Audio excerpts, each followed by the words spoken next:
Hello and welcome to our project creation and setup video series. My name is Alan Birmaher with Digital Drafting Systems, and I'm excited to be able to show you guys a little bit about how you go ahead and properly create and set up your projects in the construction cloud. So the first step we're going to take here is you're going to go ahead and navigate to acc.autodesk.com. That's going to be your hub for all of your projects, whether they be in the construction cloud side of things or on the BIM 360 side of things. And so when you go to that page, you're going to go ahead and log into your Autodesk account if you're not already logged in, and you'll see a page similar to this one here. So you're going to see your list of projects, and you can either go ahead and click Create Projects right here, or you can go ahead and jump into your account admin area up here, which is what I'm going to do, and then go ahead and click Create Project. There's really not a big difference there. Either one should work just fine. So you see you have some information that it's going to be asking for here. So let's go ahead and start inputting some of this information. So I'm going to go ahead and put in Apex Residence. Project number is going to be APX001. Account, we're going to leave as is. Project type, you do need to choose an option here. In this case, it's going to be a single family housing option.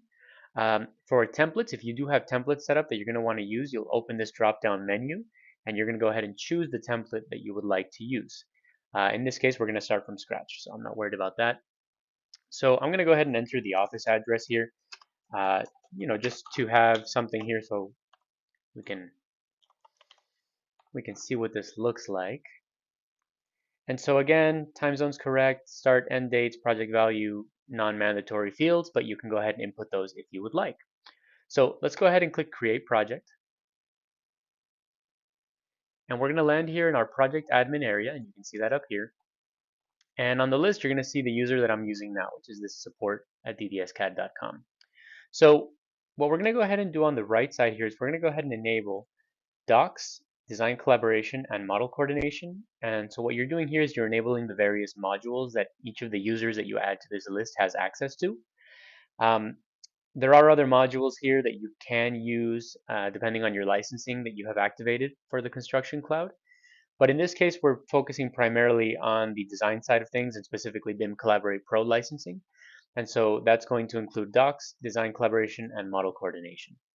Now up here, also want to make sure that you have your company set up correctly. Role, again, not mandatory, but you can go ahead and set up a role for yourself if you would like. And so, let's just go ahead and I'll put in BIM manager here for myself. And then access level, project administrator is where I would like to be. So right now, I'm just going to leave myself in this project. If you did need to add members, do that right here. And basically go forward from there. So the next step really here on the web browser side of things is going to be to determine essentially if you're going to want to set up some teams or just set up a folder structure however you'd like. So if you go ahead and click on that docs option, you'll end up on this page here. And you can go ahead and in your project files area create subfolders and kind of set up your whole folder structure that way. But I'm going to do something slightly different here, which plays into some of the automations that are built in to this platform. So if I go back up here to my module selector, I'm going to go ahead and go to design collaboration.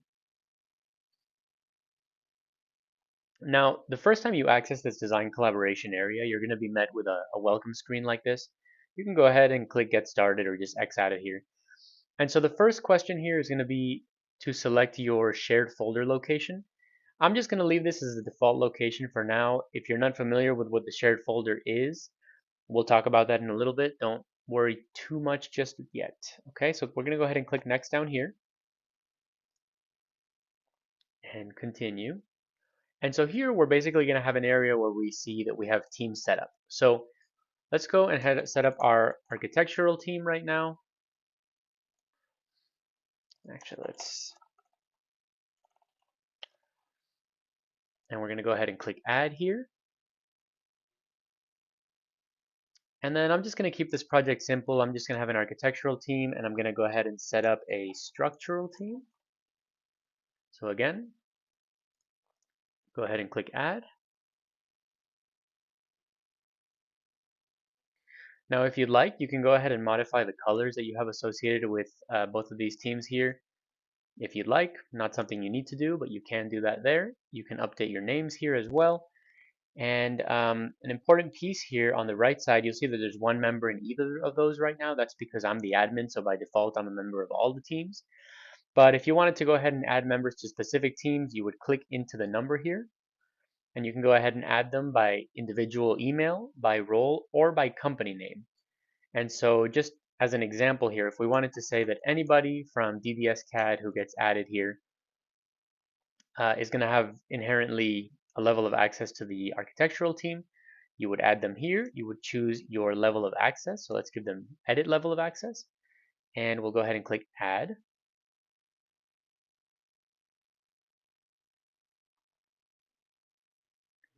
And so once this finishes here, we're going to see that level of permission show up here on this list. So you see that now. This is a little confusing here, but this is actually the name. This top one, DDS space CAD, is the user that I'm using. But DDS CAD as a company shows up down here as well. So now if I add a colleague, for example, who has the same company listed, they're going to automatically be a member of this team. Same would happen if for the other team if I tried to go ahead and do that. For now, we can see that I have two members up here, one member down here, and that's how we're going to go ahead and leave that. So jumping back now to this docs section, you'll see here that we'll now have an architectural folder, a shared folder, and a structural folder. And so we need to basically determine how we're going to be collaborating in this project. And that's going to determine exactly how we go ahead and structure everything here. The next step, though, first is we're going to go ahead and upload our files on the Revit side of things. All right. So in order to basically determine what version of Revit this project is going to be placed in, essentially, or what version of Revit this project is going to be accessible from, you're going to need to go ahead and upload that first Revit Workshare model or cloud model to the project. So I do already have Revit open here. Let's go ahead and bring this over here. And so we have Revit here. Let's go ahead and open a file that I have waiting for us. Okay. All right, so we're going to go ahead and grab this architectural Apex residential file that I have prepared. If this was a central model that you're needing to bring over to the construction cloud, you would do the same thing, but you would just make sure you're choosing this detach from central option down here. And so we'll go ahead and open this. All right, and so this is our basic Revit, sample file here. And so what we're going to do is we're going to go over to the Collaborate tab, and then we're going to go ahead and choose Collaborate right here. Now, if this had not been previously saved, this file, you would be prompted to save it locally.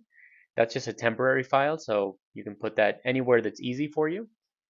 And so the next step from there would be to go to in the cloud here, in your network would be if you wanted to collaborate on a central in your server locally. But instead we're going to choose in the cloud and we're going to say OK. Okay, so once we see this dialog box populate here, we're going to go ahead and click on this drop down where you'll see that you can change accounts or you can go ahead and change projects. So let's go ahead and choose Apex Residence here, which is the one we just created. We're going to go into project files and we're going to go into the architectural folder, and this is where we're going to go ahead and upload. You can change the name here. If you detach the central model from somewhere else, it'll have a detached to the end. You can remove that here if you need. And so we're going to go ahead and say save. And so this is going to go ahead and do its thing. It's going to upload the file here. You can see the progress showing up right here. Keep in mind that the larger your file, the longer this is going to take. So just give it a little bit of time, be patient with it, and then eventually, you'll see progress showing down here as well. But eventually it will go ahead and finish itself up here. And so we should see this here very shortly. So once we see this dialog box showing, we can go ahead and click close. And so this is already going to be uploaded to the construction cloud. So while we're here, let's go ahead and do the same thing with our structural file as well. So we're going to go ahead and open again. We're going to go ahead and choose our structural file. And so I'm going to follow very much the same procedure here and do it a little bit quicker since we already walked through it previously. And the only difference is that instead of choosing the architectural folder, I'm going to go ahead and choose that structural folder. Again, verify the name looks good, and we're going to go ahead and click Save.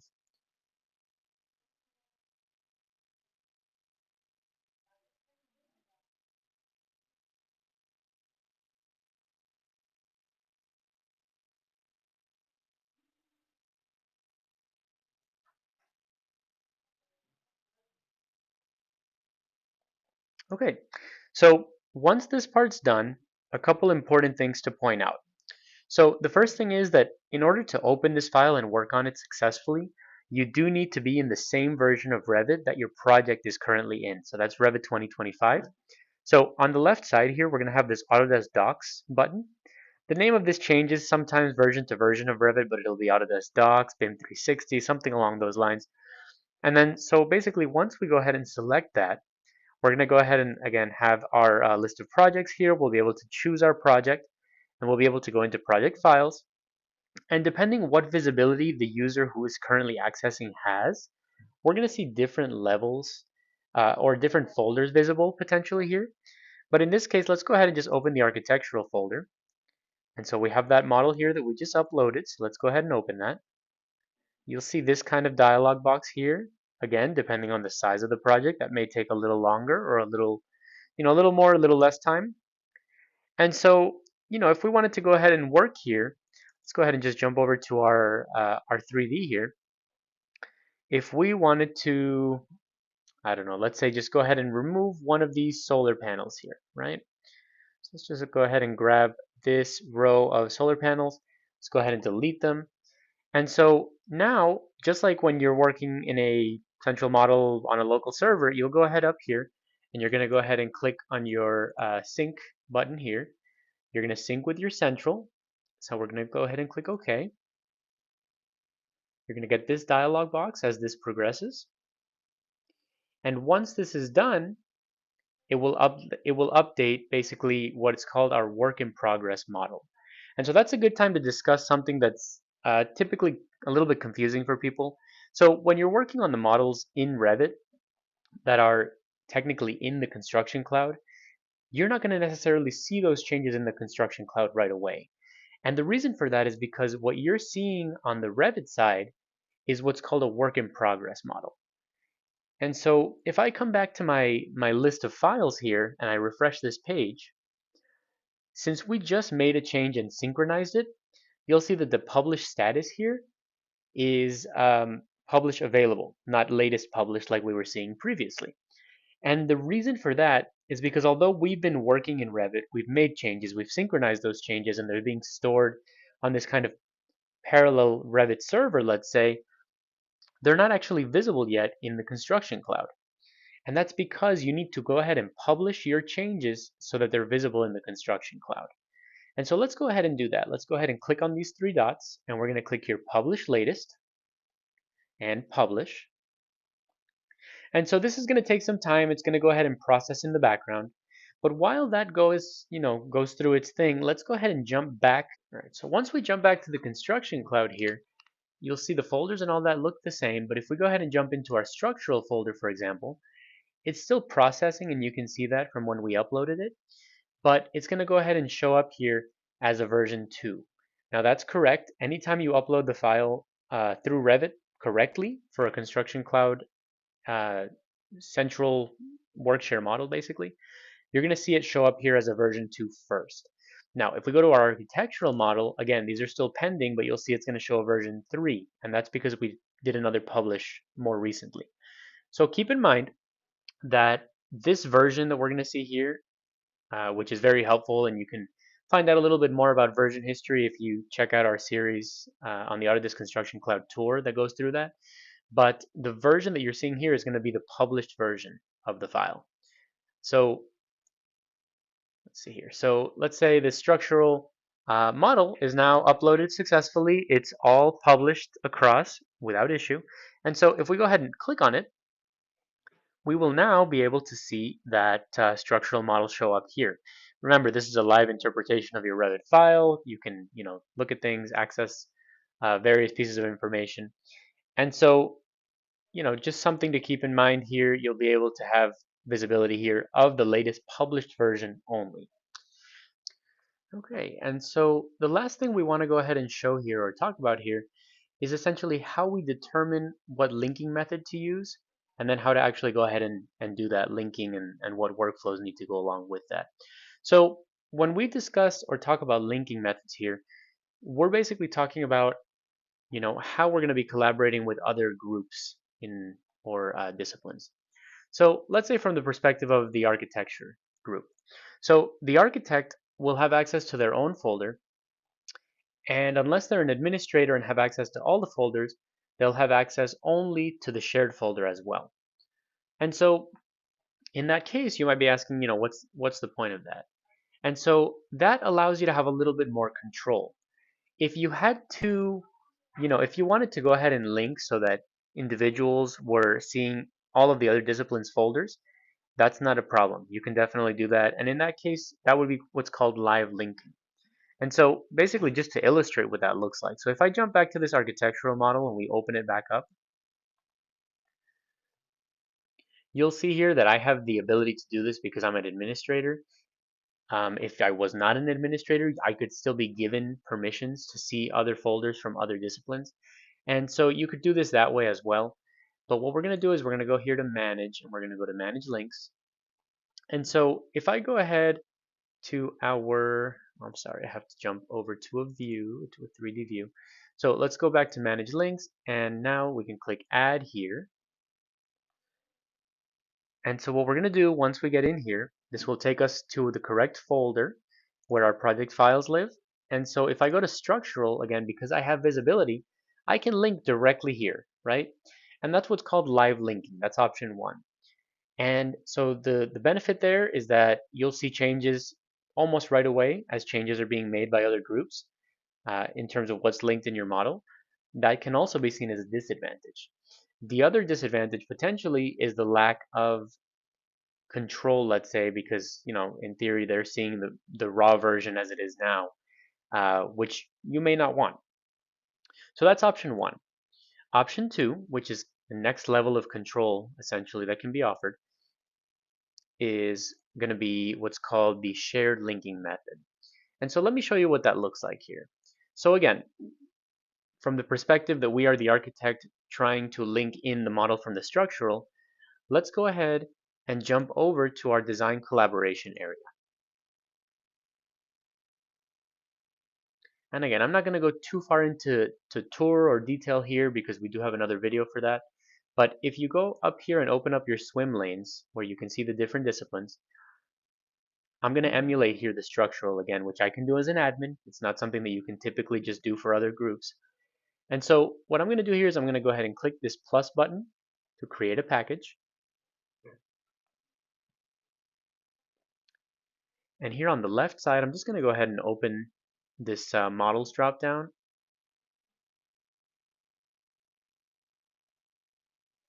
We're going to go ahead and choose this model, and we're going to go ahead and click save. And so it's not generating a sample 3D view here. Typically it would. Might just be the system having a little issue, or maybe it's still processing those files.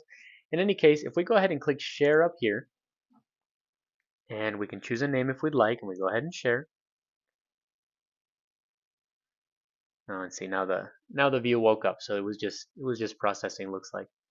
So if I now open the same dropdown, right, we see a filled circle here. That means that we have shared a package. But now going back to the architectural perspective, okay, we'll see that the structural has shared a package, so we see an open circle. And if we go back to docs, what actually happened when we shared that package was that it made a copy of that latest published version that's in our structural folder into this shared folder in the structural folder. So you see here, time-wise, this is 11:26 a.m. It's now 11:27 a.m. We know this is the copy we just made. And so in this case, going back to Revit, we would actually link from that folder location. So we're going to go ahead and click add. And very similarly to what we did before, but instead of going into the structural folder, we'll go to the shared, structural, and we'll see the file here that we can link to. Now again, the reason that might be helpful is because that model is always going to be the most up-to-date copy. It's going to replace with that latest version. So this version 1 will become version 2, become version 3, but you never have to relink from the Revit side in theory. And again, the additional advantage is that the group making the changes or the discipline making the changes can determine when they're ready for those changes to be seen by other groups. And that can be very helpful as well. And so one last option we have here in terms of the linking methodologies is what's called the consumed method. And so that takes everything we've learned so far into account. And so, the creator of those changes still has to be ready to share the latest changes. They have to share that package. The only difference is instead of those changes showing up automatically for those that are linking to that model, the group that's consuming that data has the option basically to say, I'm not ready to see this data yet. When I'm ready to see it, I'll let you know, and then we can bring those changes in. And so essentially the way that works is, again, going back to the design collaboration area and keeping in mind that this is following everything we've already done. So the structural group would have already had to go ahead and share that package. But again, from the architectural perspective here, we now see an open circle. That means an unconsumed package. So if we click on it, we should be able to see a preview here if we want to, if we wanted to here. And so essentially then we can decide, okay, are we ready to consume this package yet or not? If we are, we'll go ahead and click on this blue consume button right here. And we'll go ahead and click consume. And so what's going to happen now, and I'll go ahead and show you that here, is it's going to make another copy of the same file that we were looking at in the shared folder into my own architectural consumed folder. And so we go into this consumed folder, we'll now have a structural folder here with this new version of the structural model. Again, 11:29 a.m. It's now 11:30 a.m. So we know that's the copy that we just made. And from the Revit side, again, very, very similar. But if we click add here, we would go ahead and link from our own architectural folder, consumed, structural, and here's our file right here. And so again, the same principles would apply. If they create another share package, we decide to consume that package, all we have to do is go through that workflow we just did on the website side of things, and automatically the next time that we reload the links or that we reopen this file, we'll see that latest version already in there. We don't have to relink, we don't have to reload from anything like that, because the name of the file is not changing, it's just the version that's being upgraded. So that's an important piece of the puzzle that often is very confusing, so I do like to highlight that. And there's really no right answer. It kind of depends what it is that you're looking for and how you guys want to go ahead and handle that within your projects or within your organization. All right. And so the last thing that I'm going to leave you guys with here is how to go ahead and set up our coordination spaces for model coordination. So let's go ahead and jump over to model coordination right here. And so once we get here, so I've already got a coordination space set up, so I cheated a little bit here, but if you haven't, you're going to arrive to this page and you're going to be greeted with a welcome page where you need to create your coordination space. So to do that, you're going to click create. You're going to go ahead and put in a name for the coordination space, and you're going to choose what folder you want that coordination space to encompass. Now, what that means is basically if you choose, for example, the project files folder, every Revit model in there is going to basically be clashed against each other. Now, that's a little overkill in my opinion. In projects where we're using like a shared methodology, for example, doing the shared folder is sometimes a good practice because the files will only be in there once to be clashed against each other. In other cases, I've seen situations where in docs, folders are created specifically for that clash to happen in, and then those models from other folders are copied in there so that you don't lose the history, but you're just copying the latest version. That's an option as well. In this case, I've just gone ahead and created one with the shared folder, which you can see here. You can see project files shared, and I just called it shared folder. So when that's the case, we're going to go ahead and jump here to models where we're actually going to see the models listed, the two models that we're looking at here. So what I want to do here is I'm going to go ahead and choose both models, and we're going to go ahead and say open in viewer. And so this will actually overlay the models right here. It'll put them together. If you need to, you know, do much more here, what I'm going to say is I'm not going to get into too much of the details here in terms of the process and whatnot. But again, go ahead and check out that tour series that we're going to be uploading shortly as well. And that's going to have a section on model coordination and how that all works. And I'm going to be doing it on the same model. So it'll be a great place to pick up from here. Um, I do just want to show you here, if you choose your clashes here, it'll show you a whole list of clashes. You'll see here, we can see the red versus green. That's the two models compared up here. But again, I'm going to go into a lot more detail on this in the other series. So definitely go ahead and join us there. So with that, I will leave you guys for now. Thank you all for joining us and checking out this video from us. Um, and like I said, go ahead and check out those other series that we're going to be putting out in the area of Autodesk Construction Cloud as well for a more in-depth look. Okay, thank you all. Have a great rest of your day.